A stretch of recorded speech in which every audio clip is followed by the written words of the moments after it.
Assalamualaikum warahmatullahi wabarakatuh. Dan pada video kali ini saya akan kembali lagi membacakan suatu kisah misteri nih teman-teman.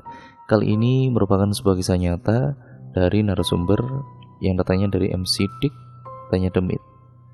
Oh ya, cerita kali ini merupakan cerita pengalaman tentang seseorang ataupun sebuah keluarga, yaitu tepatnya suami istri yang karena himpitan ekonomi ataupun ya terbilang dia itu hidupnya miskin dan sengsara.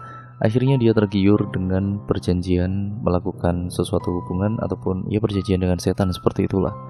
Jadi daripada kita penasaran, mari kita langsung saja menuju ke ceritanya teman-teman. Namun sebelum itu, semua nama sudah disamarkan karena untuk privasi dan keamanan bersama juga. Jadi mari kita nikmati saja bagaimana ceritanya.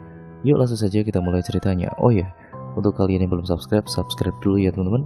Dan nyalakan tombol lonceng notifikasinya agar channel ini bisa berkembang lebih baik lagi. Yuk mari kita langsung saja menuju ke ceritanya.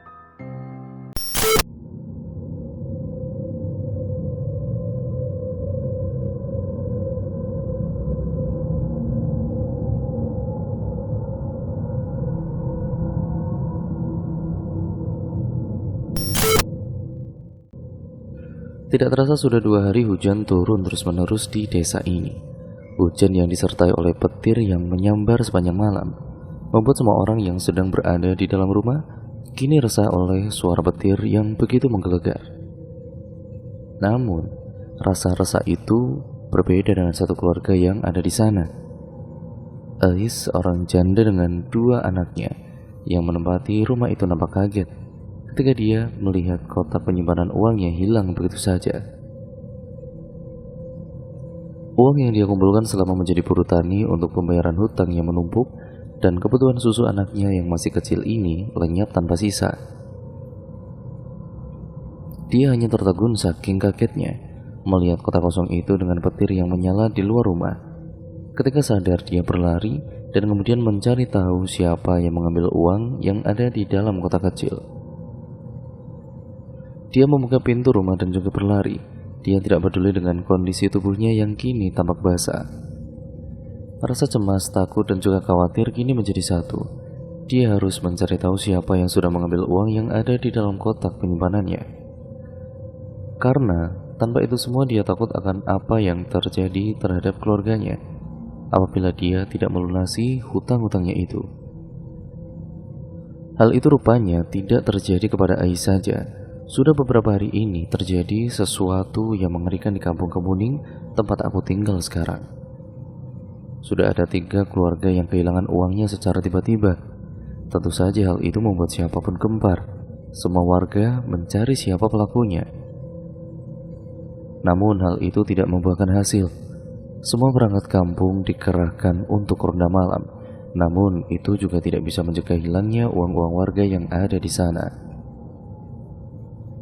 Kita yang tinggal di sini, selain menjaga barang-barang kita yang ada di rumah, kita juga harus bisa berdoa kepada Yang Maha Kuasa agar hal ini tidak terjadi lagi. Pak Ustadz Ibrahim, salah satu guru pengajian, nampak serius membahas tentang hilangnya uang di kampungku pada saat itu. Aku yang kini ikut pengajian rutin setiap malam Selasa dan malam Kamis, yang tentu saja di surau di kampungku itu, terlihat serius mendengarkan ucapan dari Pak Ustadz. Nampaknya dirinya juga khawatir atas kejadian yang menimpa kampungku pada saat itu, sehingga dia ikut memberitahu agar kita semua berdoa untuk kampung yang kini kembar oleh musibah itu. Semua nampak serius mendengarkan. Namun ada salah satu anak yang tiba-tiba berkata kepadanya pada malam itu, "Pak, kayaknya itu gara-gara pesugihan deh.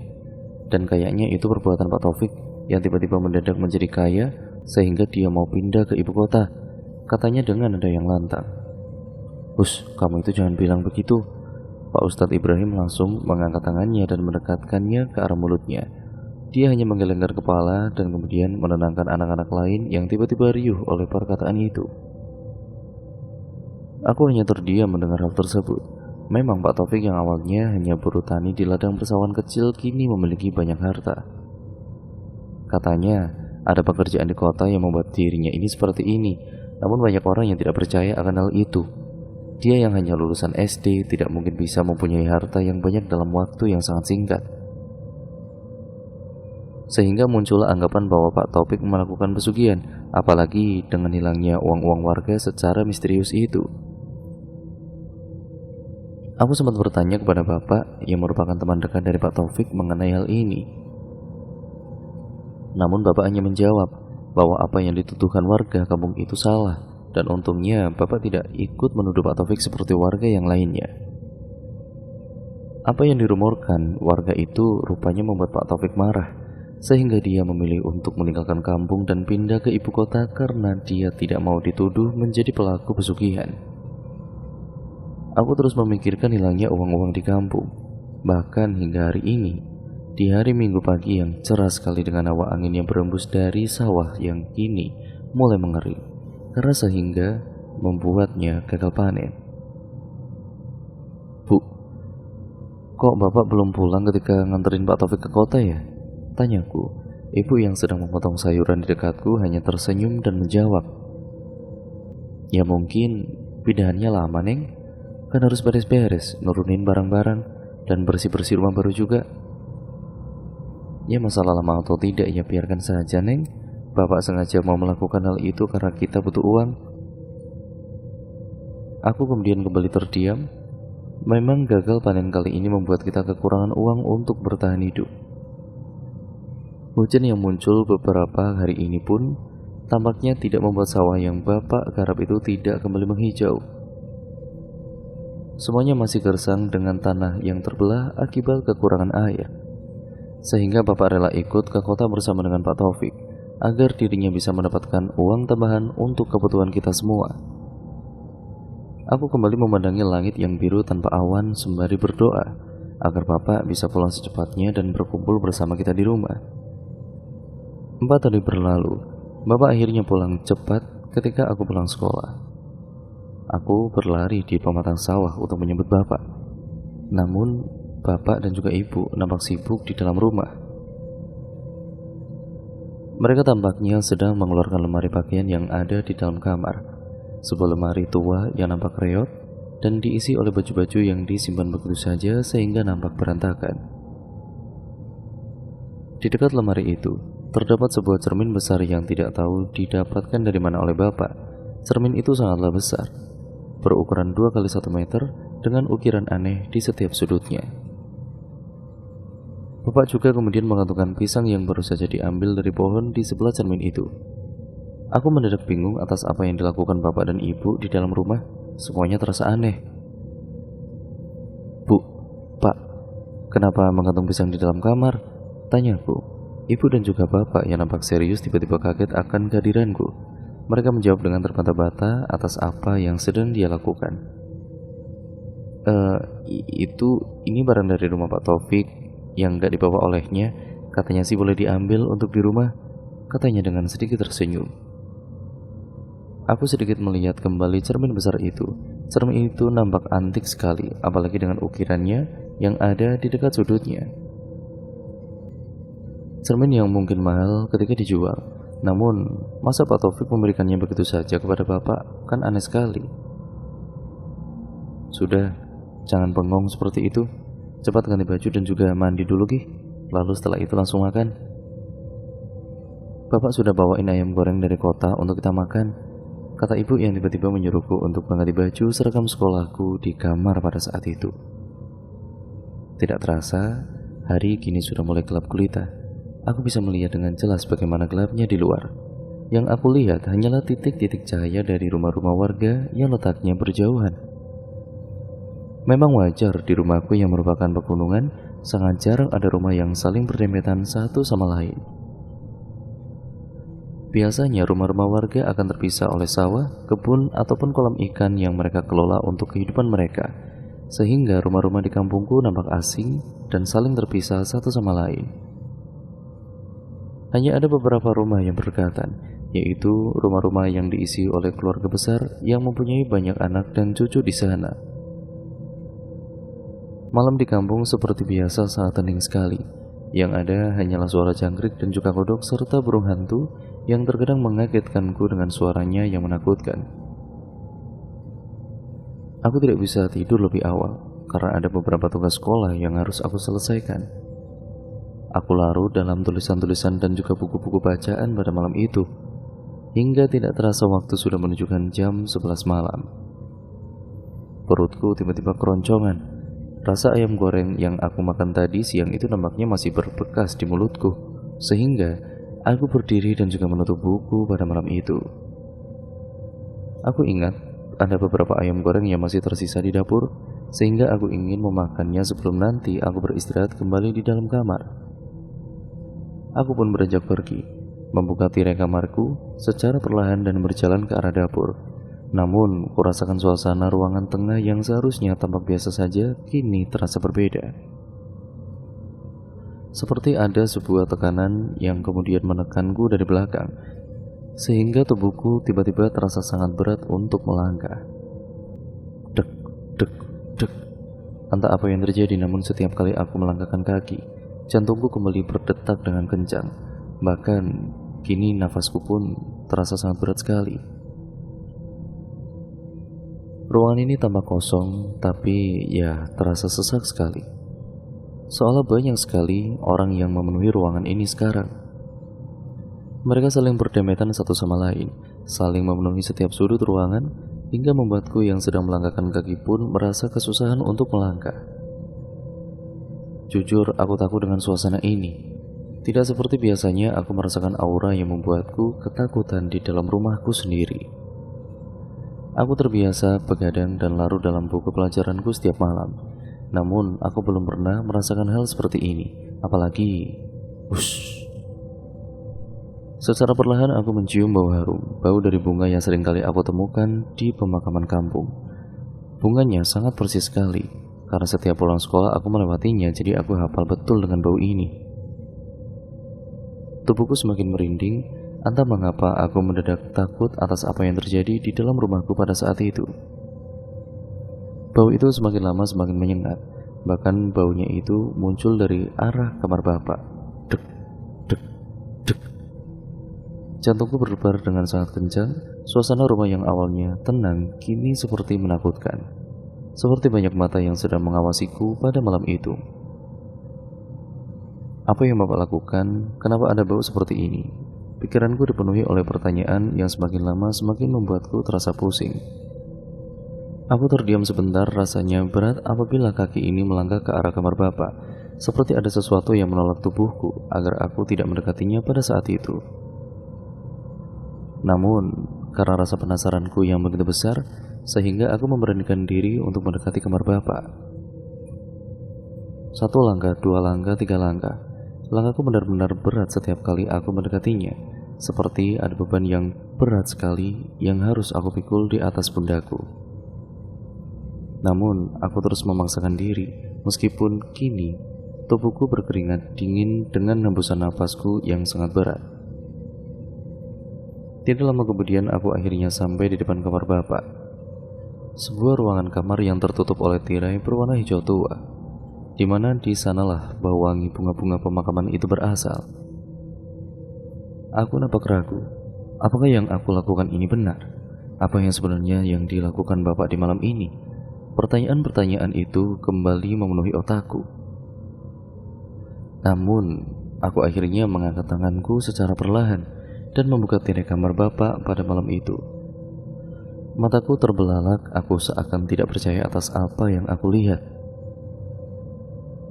Tumpukan uang-uang berwarna merah dan juga biru tampak memenuhi kamar Bapak. Di kasur, di lantai, bahkan di atas lemari yang penuh dengan dus sepatu. Entah muncul dari mana uang-uang itu, namun hal itu benar-benar membuatku kaget. Apalagi aku tidak bisa mempercayai apa yang sedang dilakukan Bapak dan juga Ibu pada saat itu. Mereka terlihat senang, mereka mencium uang-uang itu di depan cermin besar yang Bapak pasang tadi. Di sekitar mereka nampak pula pisang yang sudah dikupas dan hanya tersisa kulitnya saja. Aku hanya menggelengkan kepala atas apa yang aku lihat. Ingin aku bertanya apa yang sebenarnya terjadi di dalam kamar Bapak. Namun secara tiba-tiba Bapak dan juga Ibu menoleh ke arahku secara bersamaan. "Neng," kata ibuku yang tiba-tiba berdiri dan menghampiriku yang ada di pintu kamar. Tubuhku didorong secara perlahan oleh ibu, sehingga aku mundur beberapa langkah. Sedangkan bapak, dia hanya berdiri sampai pintu kamar yang menutup tirai kamar secara perlahan sambil melihatku tanpa ekspresi pada saat itu. Entah mengapa, aku mendadak tidak ingat atas apa yang terjadi. Semuanya terasa seperti mimpi, karena ketika aku sadar kembali, aku sudah ada di dalam kamar dengan kicau burung pagi yang membuatku terbangun. "Neng, ayo sarapan, siap-siap sekolah." Ibuku memanggilku sambil berteriak. Aku pun langsung bergegas bangun dan berlari ke ruangan tengah. Di sana aku merasa heran, karena semua apa yang aku lihat semalam kini menghilang begitu saja. Suasana di dalam rumah itu kini kembali seperti biasa. Bahkan bapak pun tersenyum melihatku bangun dari kamar pada saat itu. "Ayo cepat mandi, ganti baju dan juga makan. Udah mau telat sekolah nih," kata ibuku yang nampak sibuk pagi itu. Aku sedang bertanya-tanya apakah kemarin itu mimpi.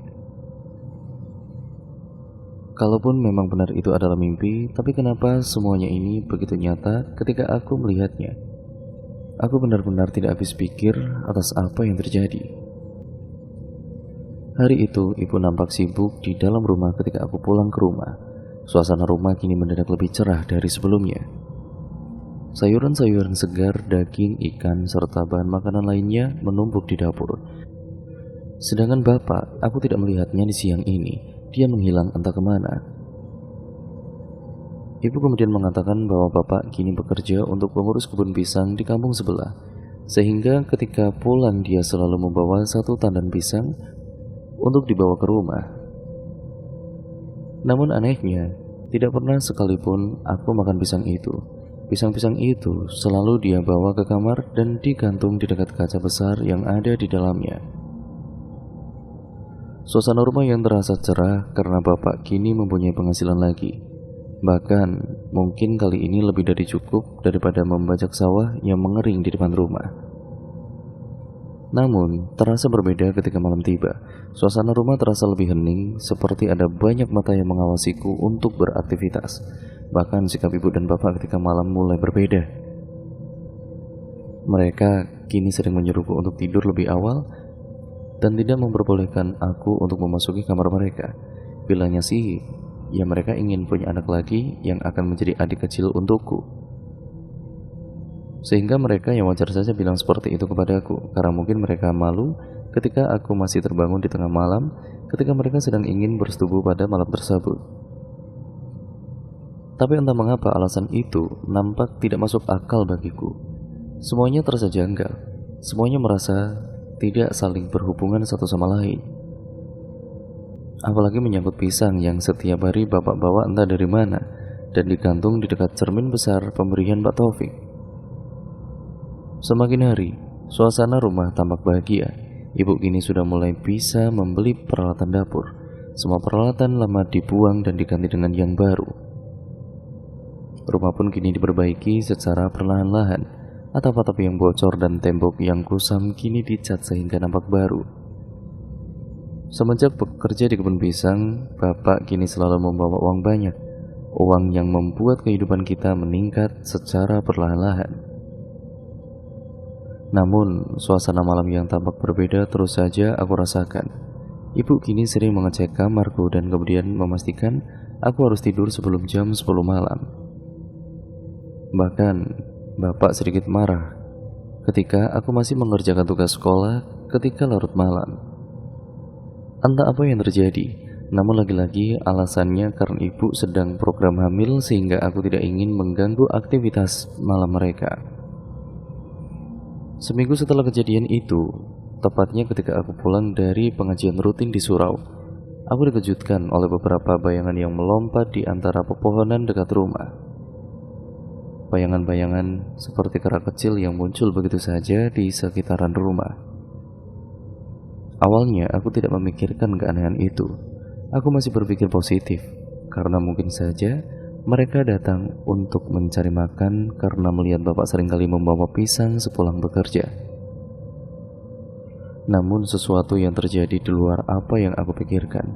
Aku yang pada saat itu terbangun karena mendengar suara gaduh dari dapur sehingga aku langsung terbangun dan mengintip dari kamar. Suasana rumah pada waktu itu begitu gelap. Entah mengapa, bapak dan juga ibu mematikan semua lampu ruangan sehingga rumah begitu gelap pada malam itu.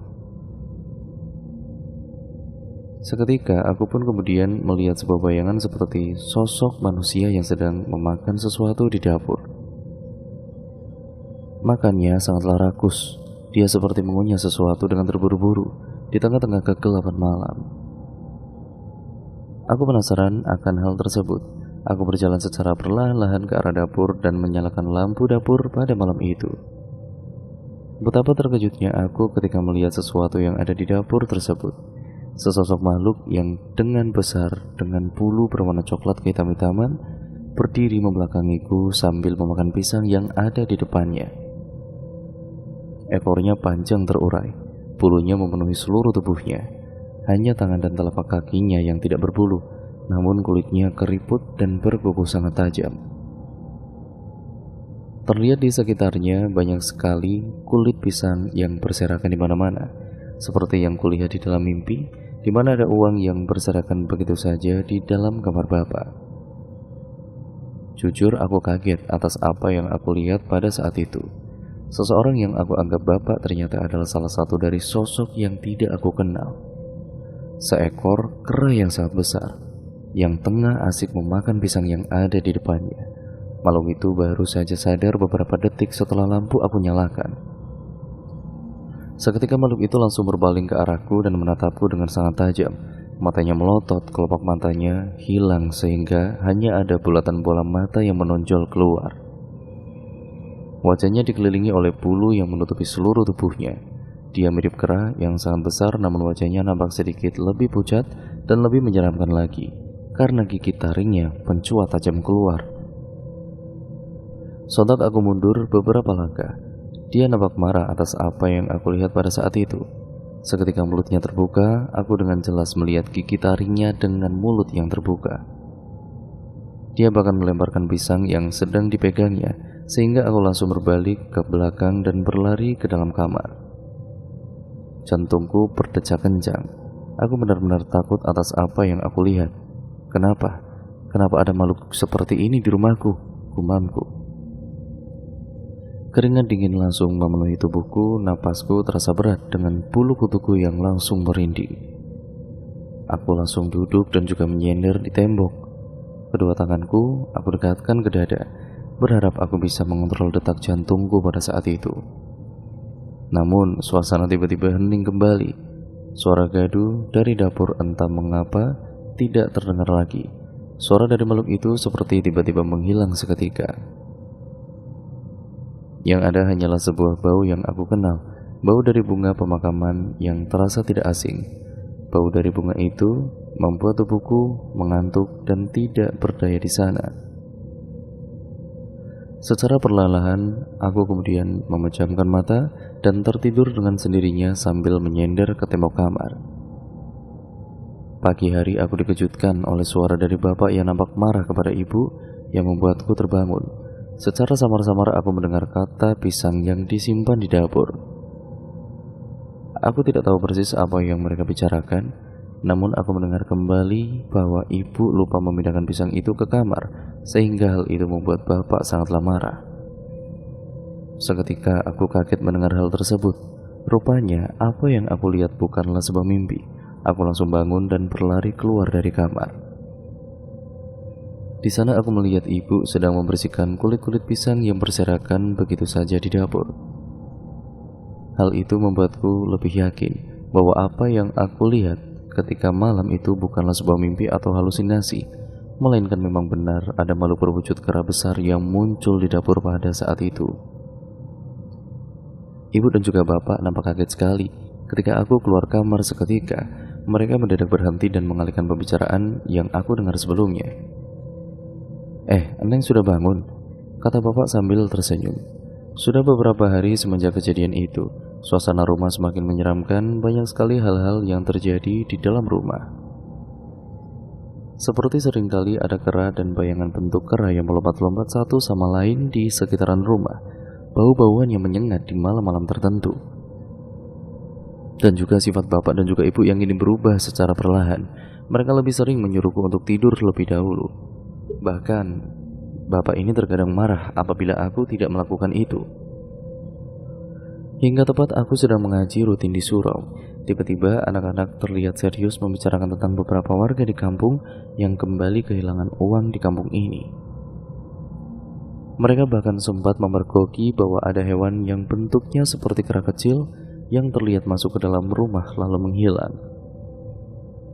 Seketika aku teringat dengan makhluk kera itu, juga keanehan bapak yang dilakukan di dalam rumah semenjak dia pulang dari rumah Pak Taufik di kota.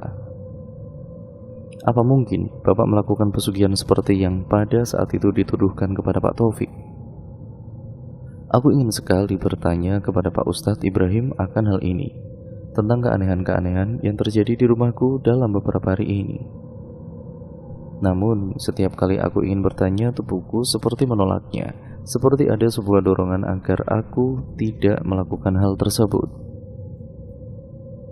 Sehingga aku hanya bertanya-tanya bagaimana agar kita terhindar dari kehilangan uang yang kini mulai marak lagi di rumah.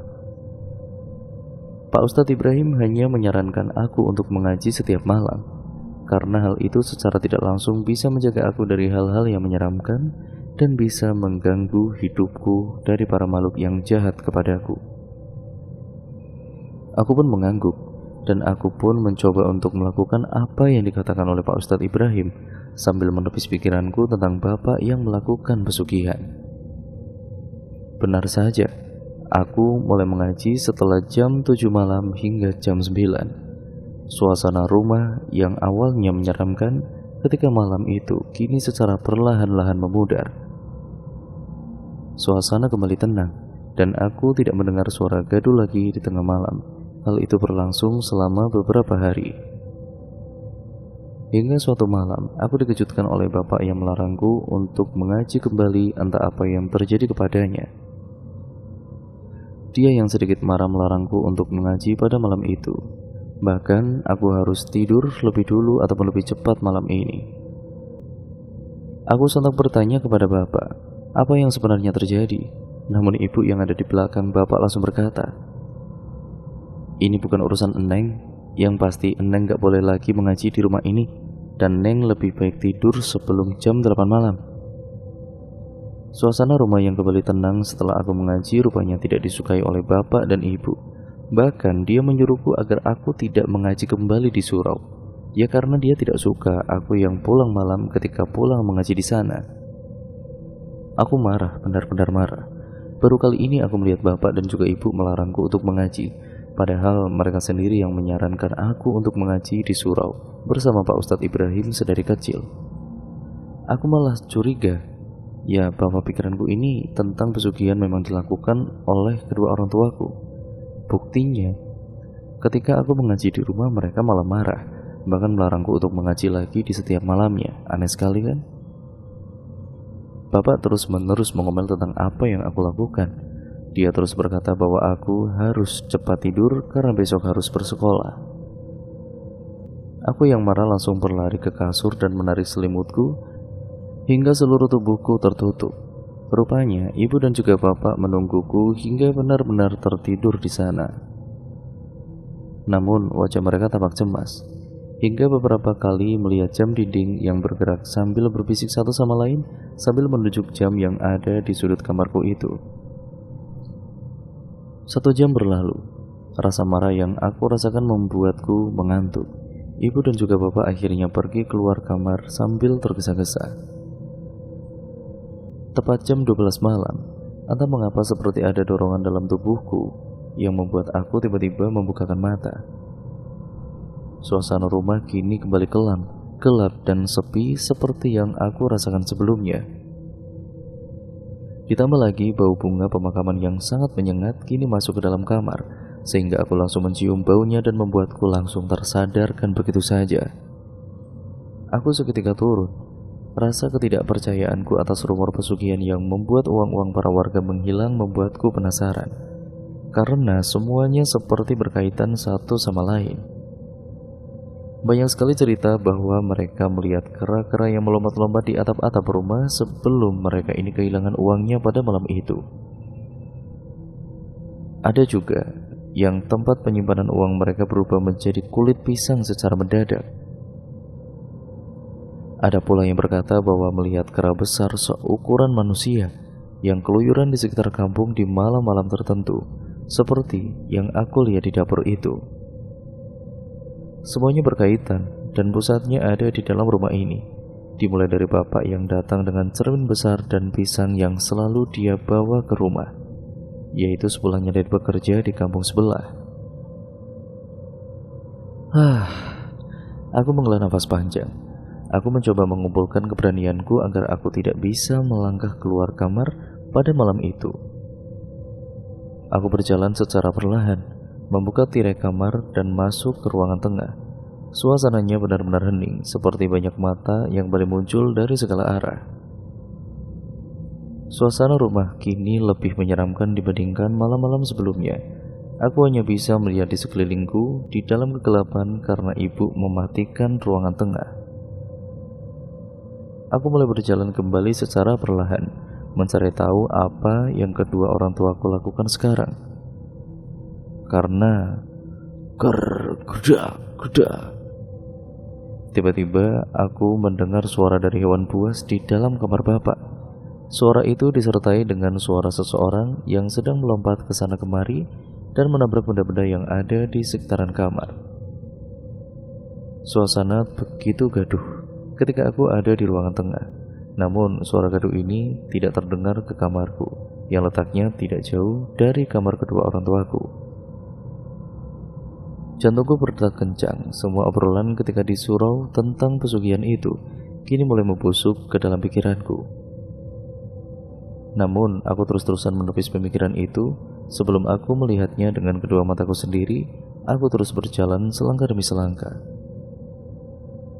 1 langkah, 2 langkah, 3 langkah. Aku sempat terdiam ke langkah ketiga. Rasa ragu pun mulai muncul dalam diriku. Padahal hanya 2 lagi hingga aku sampai ke kamar kedua orang tuaku. Hatiku seperti tidak membiarkan aku untuk melangkah lebih jauh. Otak dan hatiku kini saling bertolak belakang. Di satu sisi aku semakin penasaran atas suara gaduh yang ada di dalam kamar kedua orang tuaku. Namun di satu sisi tubuhku sendiri menolak hal itu dan ingin segera menjauh dari tempat tersebut. Aku berusaha mengatur nafas, menghirup nafas panjang selama beberapa detik, dan langsung berlari sambil membuka tirai kamar kedua orang tuaku. Betapa terkejutnya aku ketika aku melihat sebuah pemandangan yang tidak akan aku lupakan seumur hidupku. Di sana aku melihat ibu yang duduk telanjang menghadap sebuah cermin besar yang bapak bawa dari rumah Pak Taufik sebelum dia pindah. Dia seperti sedang menyembah-nyembah cermin itu. Beberapa kali tubuhnya dibungkukkan dan bersujud dengan kondisi tanpa berbusana di dalam kamarnya. Aku juga melihat bapak yang telanjang dan melompat ke sana kemari seperti kera. Tubuhnya sengaja dibuat jongkok dan melompat dari atas kasur hingga mengelilingi ibu yang bertelanjang dada. Sesekali tangannya menggaruk-garuk kepala dan tubuhnya seperti layaknya kera. Di sana pula aku melihat banyak sekali uang-uang berwarna merah dan biru serta kulit pisang yang berserakan begitu saja di dalam kamar. Ada pula kulit pisang yang setengahnya sudah menjadi lembaran uang berwarna merah di lantai. Apalagi aku pertama kaget ketika aku melihat sesosok makhluk yang tampak tidak asing muncul dan berdiri di balik cermin besar tersebut. Dia seperti disembah-sembah oleh ibu dan juga bapak yang melompat ke sana kemari seperti kera. Aku benar-benar kaget atas apa yang aku lihat. Aku tidak percaya bahwa rumor yang beredar akan hilangnya uang yang banyak cerita tentang uang yang berganti dengan kulit pisang adalah ulah dari keluargaku sendiri. Lebih tepatnya, ulah dari cermin yang dibawa bapak dari rumah Pak Taufik. Seketika, aku langsung berteriak, mencoba menghentikan mereka yang kini sedang melakukan ritual di dalam kamar. "Bapak, ibu, hentikan bu, hentikan perbuatan ini sekarang," teriakku. Seketika ibu yang sedang bersujud tanpa selai benang pun itu langsung berdiri dan menoleh ke arahku. sedangkan makhluk berbentuk kera yang ada di balik cermin langsung menghilang begitu saja setelah aku berteriak. Namun, tiba-tiba bapak yang bertingkah seperti kera mendadak muntah darah dengan kondisi yang telanjang. Darah segar kini membasahi kasur yang berwarna putih, juga uang-uang yang berserakan di sana. Tubuhnya mendadak kejang-kejang, lalu mulutnya mengeluarkan busa bercampur dengan darah. Dengan posisi tubuhnya yang langsung tersungkur begitu saja hingga jatuh dari kasur ke lantai. Seketika ibu panik akan hal tersebut. Tanpa memperdulikanku, dia langsung mendekat ke bapak dan mencoba membangunkannya sambil menangis. Bapak tidak sadarkan diri hingga pagi menjelang. Ibu sudah kembali berpamitan lagi. Aku dan juga ibu memakaikan pakaian kepada bapak yang pingsan. Terlihat warga kini ramai mengantarkan bapak untuk diobati. Dibantu oleh Pak Ustadz Ibrahim, mereka akhirnya mengantarkan bapak untuk berobat dengan kondisinya yang tidak sadarkan diri. Pak Ustadz Ibrahim sempat menoleh ke cermin besar yang ia tatap itu. Dia menatapnya dengan tajam. Sebelum akhirnya ia membawa benda yang ada di dalam kamar itu untuk dia lemparkan ke cermin itu. Namun ibu langsung menghalangi dan berkata bahwa dia tidak bisa memecahkan begitu saja benda tersebut. Sepertinya Pak Ustadz Ibrahim tahu atas apa yang terjadi dengan keluargaku sehingga ingin melakukan hal tersebut. Sehingga setelah dia gagal memecahkan cermin itu, ia hanya memerintahkanku untuk segera membereskan semua uang yang berserakan di dalam kamar sebelum warga datang. Bahkan setelah para warga mengantarkan bapak yang masih tidak sadarkan diri di sana, dia memerintahkan semua warga yang mengantar untuk pulang dan mempercayakan kondisi bapak kepadanya. Hingga akhirnya hanya tinggal dirinya, aku dan juga ibu yang ada di dalam ruangan tersebut. Di sana Pak Ustadz Ibrahim yang awalnya tersenyum ramah mendadak berubah. Tatapannya terlihat sangat tajam, terutama kepada ibu dan juga aku yang ada di dalam ruangan itu. Dia berkata, "Jiwa bapakmu sudah tidak bisa diselamatkan lagi. Dia sudah dibawa oleh siluman yang ada di dalam cermin itu. Dia sekarang sudah menjadi budak dari siluman yang sudah melakukan perjanjian dengan bapakmu." Pak Ustadz menatapku dengan serius. Tidak lama kemudian, dia kembali berkata, "Aku sudah tidak bisa membantu apabila seperti ini, karena ini adalah konsekuensi yang harus dia terima atas apa yang sudah dia perbuat sendiri. Hanya itu yang bisa aku sampaikan. Selebihnya ibumu mungkin bisa mencari cara agar bapakmu bisa kembali seperti semula." Pak Ustadz Ibrahim tiba-tiba kemudian pergi meninggalkanku begitu saja. Meninggalkanku dan juga ibu yang kini menangis di dekat bapak yang tidak sadarkan diri. Hingga setelah Pak Ustadz Ibrahim keluar, ibu tiba-tiba mendekatiku. Wajahnya tampak marah. Dia bahkan memegang pundakku dengan sangat kuatnya. "Gara-gara kamu yang datang ke kamar, sehingga ritualnya tidak berjalan sebagaimana mestinya. Harusnya kamu itu diam saja dan ikut menikmati hasil dari ritual uang gaib yang sudah kita lakukan dengan siluman kera itu. Karena ini semua salahmu sehingga bapakmu kini menjadi seperti itu. Pesugihan ini memanglah ada dan mungkin terjadi di sekitar kita tanpa kita sadari. Aku tahu cerita ini karena ada seseorang yang melakukan pesugihan ini, namun bukannya dia kaya, malah dia sengsara di akhir hidupnya. Janganlah melakukan perjanjian dengan mereka. Bahkan jangan mendekati hal tersebut dan terbuai dengan hasutan mereka, karena kita tidak tahu apa yang terjadi di baliknya terhadap kekayaan semu yang kita terima dari hal-hal seperti itu."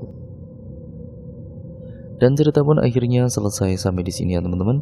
Terima kasih untuk kalian semua yang sudah menyimak video kali ini dan cerita kali ini. Semoga kalian terhibur, dan jangan lupa untuk kalian yang memiliki pengalaman horor ataupun cerita-cerita hasil karya kalian, kalian bisa kirimkan ke alamat email kami yang sudah tertera di kolom deskripsi video kali ini. Jangan lupa subscribe ya teman-teman untuk kalian yang belum, nyalakan tombol lonceng notifikasinya agar kalian tidak ketinggalan video terbaru selanjutnya dari channel ini. Sekian dan terima kasih atas dukungan kalian. Oh ya, banyak sekali nih pembelajaran yang dapat kita ambil dari cerita kali ini. Ya semoga kalian bisa mengambil yang baik-baiknya, yang buruk kalian buang jauh-jauh. Jadikan itu sebagai pembelajaran ya teman-teman untuk kita semua nih. agar kita menjadi manusia yang jauh lebih baik lagi ke depannya. Terima kasih, sampai berjumpa di video terbaru selanjutnya. Wassalamualaikum warahmatullahi wabarakatuh.